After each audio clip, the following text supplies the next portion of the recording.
Well, what is up, bros? Me, Josh. In today's video, we're going over Ranked Battle Season 10 that just went live. So what does that mean? It's time to make another video going over the best ships per class for this now live ranked season. So first, I know that this season has Tier 8 and Tier 10s throughout. From Rank 23 to Rank 16, you'll be playing Tier 8s. And once you get that, you'll be playing from Rank 15 to Rank 1, you'll be playing Tier 10s. And then, of course, once you get past Rank 1, or once you get Rank 1, you'll be playing Tier 5s in the Super League. So we'll just, for this video itself, we will be sticking to the Tier 10s since that's where the majority and the biggest part of ranked battles will be. So we won't really go over Tier 8s. It'll be kind of the same. Not much has really changed there. But Tier 10s is what we're going to focus on. Also, I will be going over strengths of ships. And just because I'm not going to rank a ship high that you enjoy playing doesn't mean it's bad. I do know that you can go out and you can get rank 1 with every ship that's at Tier 10. But I'm going to basically go over what I would think would be the strongest ship and explain why. Just because I'm ranking a ship relatively low that you love to play doesn't mean you can't get rank 1. In the end, it's going to be all about your play style, and you could 100% disagree with me. But we're just going to go over the strongest ships, and I'll then explain why that would be the strongest ship and whatnot. So in the end, it's going to be up to your choice. But I just hope this video helps people maybe going into ranked for the first time. So if you had never thought about doing ranked, this is the season to start doing it, and the reason is steel. We've gotten rewarded for steel by past seasons by getting X amount per rank 1s.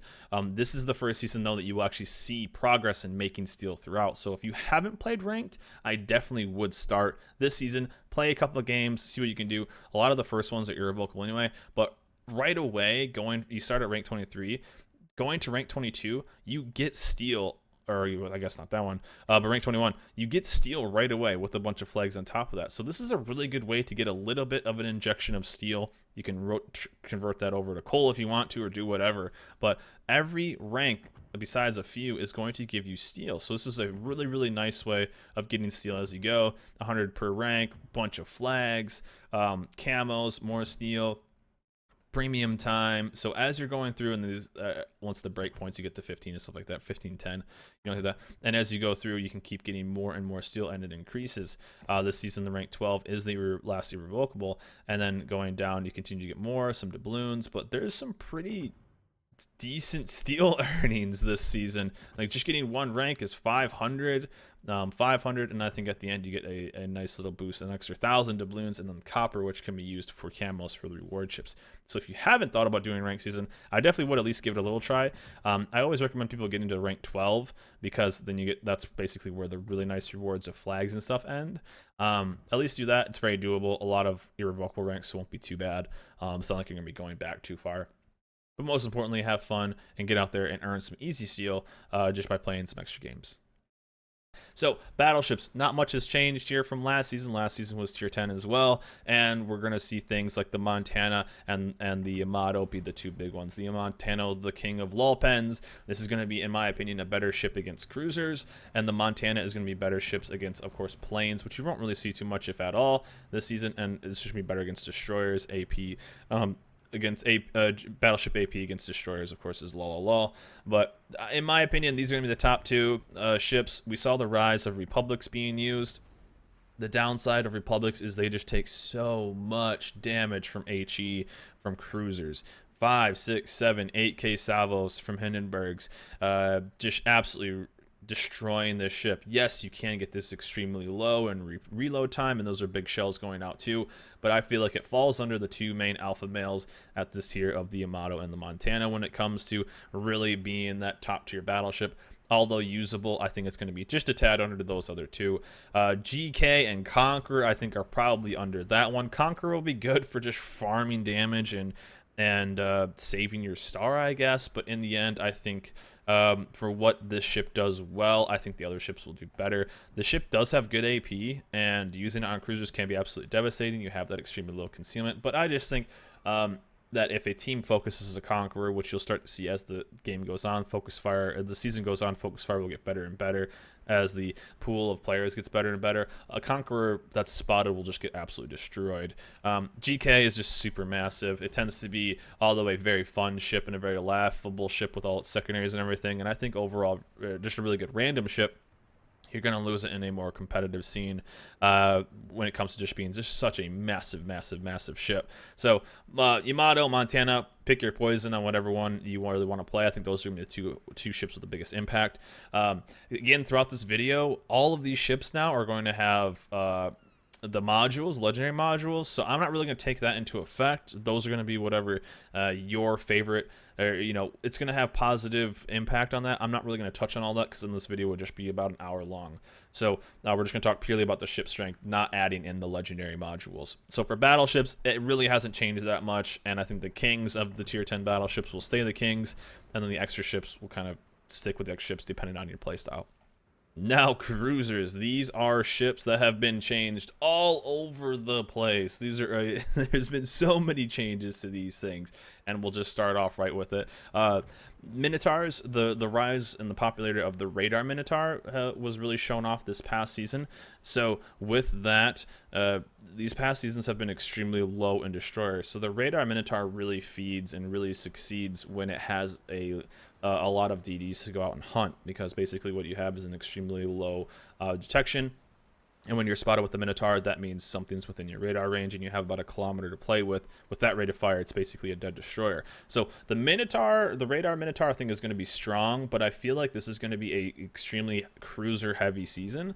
I feel like most teams are probably going to be 2 to 3 battleships, between 3 to 5 cruisers, and then between 0 to 1 destroyers in the end. I mean, Josh, but how does that doesn't add up? That's too many ships. So, it could be like a 2-4-1 or a 3-4-0 or 2-5-0, stuff like that. That's kind of what I'm talking about throughout this entire the meta. I feel like it's going to be a very hostile environment for this. So I feel like the radar Minotaur will be weaker when there's less destroyers, but it could also be extremely strong too, because of it with less DDs. Basically, if there's 1 or 2 destroyers, it's not going to be as strong as, let's say, another ship would, insert whatever, but you'll still be very effective because you'll basically be the destroyer. I think it won't be as strong as last season because it's kind of focused, and we have things like the Wooster that was added. Top tier cruisers for me this season are going to be pretty tried and true ships. I think the Zao will still be there because the Zao is insanely strong, and now with its 12-kilometer torps, I think it's going to be one of the strongest. This may be my rank out ship this season. 203s are absolutely nutty. The detection is extremely low. 12-kilometer torps are fantastic. You can get those big torpedo hits on something because you have that range, and maybe you can drag out like a ship or snag a destroyer. It's really good. The DM will still be extremely strong for what it does. 9.9-kilometer radar. Let me just double check that. Maybe I messed that up. Is it 9.9? Yeah, 9.9 radar. So this is going to be locking down. It's going to be extremely strong for that. And I think the DM will still be the DM. One of the top tier cruisers. Hindenburg will still be great, although it got the small reload nerf. I still think overall it's going to be a good farmer. I think the Hindenburg has maybe lost a little bit of its king of tier 10 cruisers when it comes to this. It's still super strong, but we even saw it in clan battles that it's lost a little bit of its presence. And we may see that in this season as well. We'll see less Hindenburgs, and we'll see more variety of other stuff. Moskva with its walls. I think that the Moskva is good in a team sense, and I think it's a pretty solid random battle. I'm not the biggest fan of Moskvas when it comes to clan battles or to rank battles because of its super high detection. And so even with its buff to its armor, I think overall it won't be the best. I think in other situations you'll want another ship. Just because of its ability to just get out detected by everything. A Zao can basically counter a Moskva. A lot of ships that are just stealthier can counter the Moskva, and something like the Henry can counter the Moskva because of that reload module. I think the Moskva will be kind of middle ground, but I don't think it'll be the strongest. If you want a radar ship, I think the DM will be better. And overall, I think it'll be pretty good, but I just think for the role of a Moskva, even though it's going to be able to tank a lot more, it's still super weak to HE and can be kind of taken out, and that detection is so high. It's not my favorite ship, and I don't really want too many of them on my team because I just think other ships will be better in those roles. Stuff that, like the Henry just got a big change to it with its module, that it's consumable for a reload module for the reload booster, which cuts its reload in half. So basically you can get 3 really fast salvos out. 3 really fast salvos out, and just be absolutely brutal. So catching things broadside. This ship to me, again, if you want to I think it's just going to be more of a damaging ship. It's going to be a very fun ship, and it can have maybe that big hit potential with that reload consumable. But I think overall the impact of a Henry is going to be lower. But I do think that the stock on this will rise compared to last season. I think the Henry was considered one of the worst last season. Now with that reload consumable, I can see it being maybe like a flank ship. This thing is like the Kaba to what the Cab is to destroyers, to like this is for cruisers.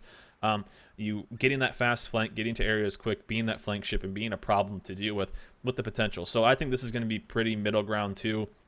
Not the strongest, but not the weakest. I would consider like the Minotaur, like a smoke Minotaur, like basically like the weakest tier 10 cruiser. One ship that I don't have is the Wooster, so we'll go to that really fast. The Wooster I think will be extremely strong, very low detection, as well as just an insane rate of fire. Well, obviously it's not going to be 12.4. I think it's like 8 something.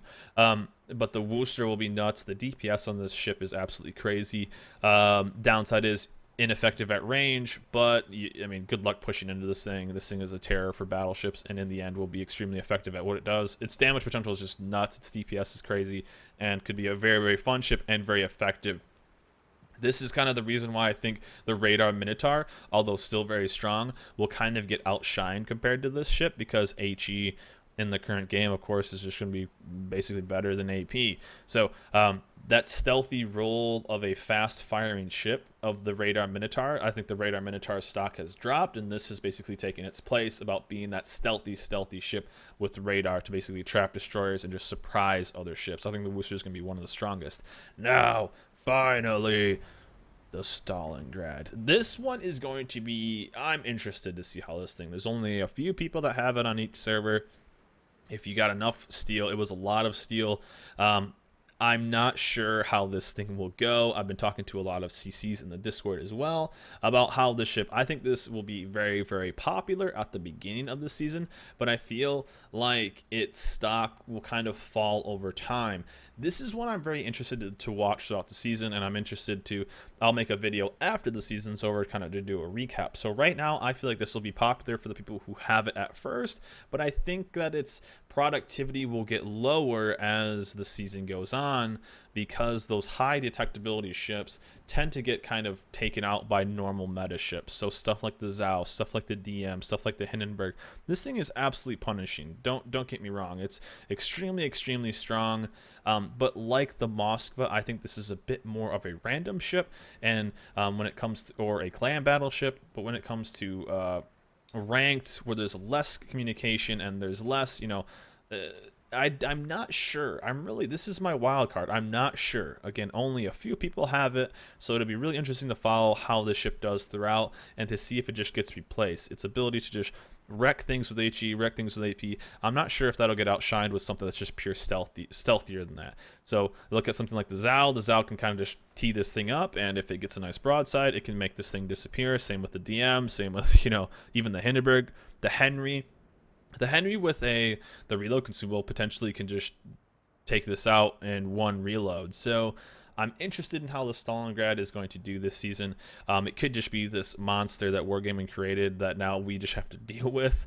But that's my wild card. But anyways, I think certain ships that will shine this season are going to be the tried and true ships, the Zhao, the DM, the Hindenburg. I think they're going to be kind of the top tier. I think the Wooster is going to be the top tier, with the stuff like the Henry, stuff like the Radar Minnow still being good. Moskva's getting kind of thrown in there. You'll probably see about as many Moskvas as Henry. And then the Stalingrad, I think the people who have them really want to play them at first. But I'm interested to see how the Stalingrad will continue throughout the season as they get into the higher ranks and the player base gets better. Games tend to get slower, and stuff that is with a really high detectability tends to not do very well, because they will just end up getting farmed by people with better aim, better range, better reload, and they can't go dark, unlike that. So I'm really interested to see how that does. But overall, lots of changes in cruisers. It's going to be a cruiser-heavy season this season, and lots of radar, lots of just hard-hitting ships, and it's going to be fun to watch this play out. I completely forgot about the Salem, the Cole version of the DM, and what this is. It's a basically a DM clone, but you trade a very short range radar of 8.5 kilometers compared to 9.9, but you get an extremely good heal. So that's your trade off: more survivability, but less effectiveness for being a radar ship because of range. And with that, I feel like the ship will survive more maybe open water situations, or just DM versus Salem, it's going to win. But I feel like the effective role of a DM of just locking down an area with its radar range, I feel like that is going to be the downfall of the Salem in the long run, because there are situations where like a DM can get into a spot. I always call them DM spots or radar spots, that a DM can cover an entire cap. There's spots in that where a Salem just won't be effective and actually can't radar parts of caps. So with the Salem's strength of being able to just survive more damage being dealt to it, its weakness is what will make the DM shine about having that. It may not sound like a lot, just basically a kilometer and a half, but that does, that could be the kill of a destroyer versus the survivor destroyer getting away. I think the DM will still be the stronger of the tier of these two, but the Salem I think will be kind of fun. But I think it'll be kind of the middle to lower pack of effectiveness. Again, I could be incredibly wrong. Maybe 8.5 is going to be enough for ranked, but I feel like the DM overall will just be better for being that role specific ship of just locking down an area with that 9.9 kilometer range. So for DDs, this is going to be another extremely hostile. I'm a DD main when it comes to ranked, and normally I would rank out in like the Farragut or the Benson or the Loyang, something like that, the Błyskawica at tier 7. I've always ranked out in tier 10 destroyers, but I've noticed in last season that it was very, very hostile. It was very, very unforgiving. It was hard to save stars as a destroyer, although a good destroyer will help your team. It was almost impossible to save stars, it seemed like. But with that, I think we've added new ships like the Stalingrad, like the Worcester, and with the rise in popularity of the radar Minnow, as well as the radar Yu Yang, DDs are in a very tough situation this season, and I think we'll see very little DDs. Again, I could be completely wrong with this, but I feel like we'll see very few DDs once we get kind of to the end of the season where people are starting to rank out and that more competitive ranks of maybe like rank 5 and under. So diving into strengths, not much has changed. And again, I'm not going to go over the legendary modules, which will kind of affect these in the long run. But we saw the rise of the Yu Yang with radar, and I think that's going to be one of the more popular DDs. The radar gives your team the chance of getting that kill on the destroyers, but it's very tough for a DD to consistently pump out damage. I'm starting to see some shimmas come into the works, but I think the gearing is extremely strong, especially if there's CVs in queue. This is going to be one of the strongest. So Yu Yang, I think, will be the go-to. Z52s with the right sonar in the right location, this will be very, very good as well. Again, with that long-range sonar, you can get that kill on the destroyers. The Grozavoy will be very interesting this season because it got its change to giving the heal. So this could be basically a Kaba, stealthy Kaba, but the ability to actually cap, because the Kaba just can't really cap. It's just this annoying damage farming ship. So the Grozavoy could be very popular this season because it's basically a small cruiser, or it's basically a Kaba with 10k torps, good AA if needed, smoke, and a low detectability. So I could see the Grozavoy being used as well. Kaba, I think, is just going to continue to be kind of the lull trolley ship. If you want to go out and farm damage, you can do it. You're a good support destroyer, but if it's 1DD versus Kaba can get there quick, and maybe if it does spot something can win that gunfight. It's going to win that gunfight. It's just its DPM's too high. But overall, it's just weak, and you start getting players that are playing Zals, playing Montes, playing ships that are extremely accurate, that have good aim. Your Kaba just won't last, and not being able to go dark. I mean, even with mine at 7.9, a lot of people don't run concealment and other stuff on this. So with getting out detected by a Minotaur potentially is not going to be good for this ship. So Cab, I think, is going to be one of the strongest, one of the weakest, if not the weakest destroyer at this tier. Although it can be fun if you want to play it that way. But yeah, Yu Yang, Grozavoy should be interesting to see. But Yu Yang radar will be strong. Z52, I think, will still be strong. Fast reload on its torps. Gearing will be strong. Shimmas in the right hands will be strong, especially with that low detection, that detection change of 5.6. We'll see how this really works. But you tend to lose gunfights, and a lot of relocation is happening there. One thing that has been added to the game that I don't have yet, I haven't really been pushing that grind, is the Haragumo. So the Haragumo is basically a giant Akazuki, so very, very fast reload, lots of guns, lots of damage, but this thing is just so massive. I think it's going to be it'll be, I think, a little bit better than the Kaba. It serves the purpose of doing the same thing. If you are a destroyer, then you run into a Haragumo, you're going to have trouble because he's going to shred you with its shells. So many shells going out, such a fast reload. But overall, this thing is so big, it's going to be taking torps all the time. And I think overall will be kind of its weaker part. You don't. It's another good support destroyer, although it has the ability to cap, kind of like the Grozavoy, and it does have longer range torps like the Grozavoy. I think those are the Kaba and the Haragumo are both, I would call them damage farming destroyers. Not so much as like effective capping destroyers as you'll see in like the Yu Yang or the Z, which can contend with their sonar radar, and then just overall good like the Gearing and then even like the Shima.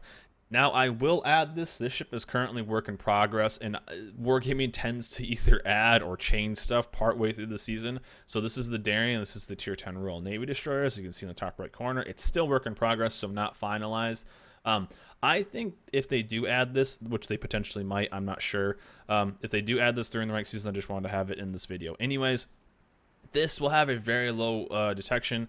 It'll have a really good fire rate, lots of guns. With inertia fuse, it can have a ton of damage going out as well. But I think it's going to be it's kind of slow overall, at least as it is right now. It's a relatively slow destroyer, and its ability to get to caps there, and what like the Yu Yang would have as radar, this has a very long short range sonar. It's more of a defensive sonar. Like the Z52 is just going to outshine it for sonar versus sonar. Yu Yang for range is going to just outshine this thing, and its ability to not get away with how much radio location is going to happen, you'll basically be able to hunt this down with every tier 10 destroyer, and then you're going to be basically screwed. With ranked, you tend to want ships that can kind of win 1v1s most of the time. In the Daring, I find to be a good support ship, but I don't find to be that good leading ship of just kind of winning all those 1v1 fights. It'll be a good ship to kind of work with, but overall, I just don't think it'll be quite as effective. I think it'll be one of the lower ones, although it is work in progress, so they could completely change it, and it could, at the end of the season, be one of the strongest if it does come out during the season. I just wanted to have it in this video just in case it does come out, but the Daring Royal Navy Destroyer, I think right now, won't be as strong as some of the existing destroyers. So last but not least, we're going to look at them through the tech tree, and because I don't have them unlocked, not really interested in getting them unlocked, but is CVs. So this season, like last season, I doubt we'll see many CVs at all. I think I went all last season in the rank, in the tier 10 spot, was seeing maybe 1 or 2 in all of the games I played. I think this will be another season where there aren't many tier 10 CVs unless they're maybe coordinated on the forums that they want to play and get some games going. But overall, I think the Midway with its AP bombs is going to be by far the best pick. You will start seeing some fighter hacks potentially, or the 3-3-2 kind of middle ground setup that the hack can play. But I just think with the AP bombs, if a CV player has those, it's just going to be better overall. Being able to dev strike DMs, being able to dev strike like Stalingrads, and just doing insane damage to battleships with AP bombs, as well as just devastating strikes on these guys with torpedoes and fighter cover and all that kind of stuff. The Midway, I think, is going to be by far the best tier 10 battleship if you see them at all. Again, I just think this thing is just so strong for it, and what ends up happening is, because there's such a lack of CVs, and be very aware of how many are in queue, potentially 1 or whatnot, or if people are starting to play CVs in queue, what you tend to do is starting to run captains like in clan battles, because there aren't any CVs there, you don't run anything for it, so you drop stuff like AFT, you don't take AA consumables, you don't bring AA captains, so CVs come in and basically just clean up stuff because there's no real defense to them, so that's when CVs will shine. I think overall, though, there just really won't be that many, at least on NA, we really didn't see many at all in the tier 10 area. But if we do, I think with the AP bombs, it's going to be hard to say that the Midway isn't the strongest. I guess a hack can probably like maybe fight a little out and give more vision and potentially do some damage and kind of just control Midway. But other than that, I just think Midway will be the king of tier 10s, and overall we'll just run the gambit on everything. So overall, this season is going to be very interesting. I think in the past season, it's been very cut and dry on what will be the kind of the best and will be the worst. And this is going to be a very watch it as it changes. I think the metas will change. I think this is going to be a very fluid season where you'll get games where maybe there are a bunch of destroyers, and then you'll get games where there's no destroyers, and bunches of cruisers, and teams where there's no radar cruisers, and teams where there's lots. I think this is going to be a very interesting season. There's been a ton of changes to ships, which will really affect how much they're played. There's been a ton of changes, a bunch of additions to tier 10s with like the Haragumo Stalingrad, Worcester, the Daring, if it does show up. There's a lot of changes to ships. Again, like the Girl's Always Out, endless changes to tier 10 right now. And on top of that, which we didn't even get into because I didn't want this video to be super long. It's already crazy long as it is the legendary upgrades. So that will be really interesting too. There are some legendary upgrades that basically just give you an advantage over those. So that'll be interesting to see how that plays out. But on top of that, it's a good time to potentially farm out some legendary upgrades. So if you're trying to get those done, hey, it's ranked and you have to play tier 10, so you can maybe get 2, 3, 4, 5 done this ranked season depending on how long it takes you. So that's an upside. So there you go, a glass half full. But anyways, want to do this quick little video on the best ships for class, and hope this guide kind of helps you out and leads you in the right direction, and what will be the biggest impact. Again, in the end, it's going to be completely up to your play style. You can say, hey, I'm going to play smoke minnow and be effective, and by all means go out there and be the smoke minnow and get rank 1.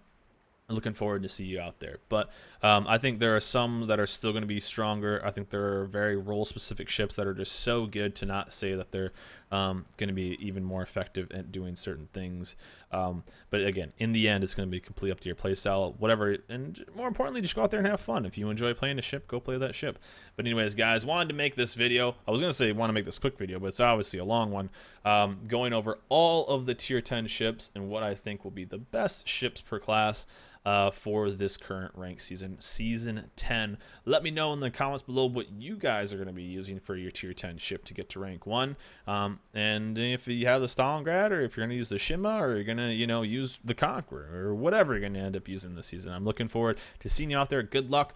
But anyways, guys, that's it for me. Hope you guys enjoyed this video. Remember, like, subscribe, and I'll see you guys next time.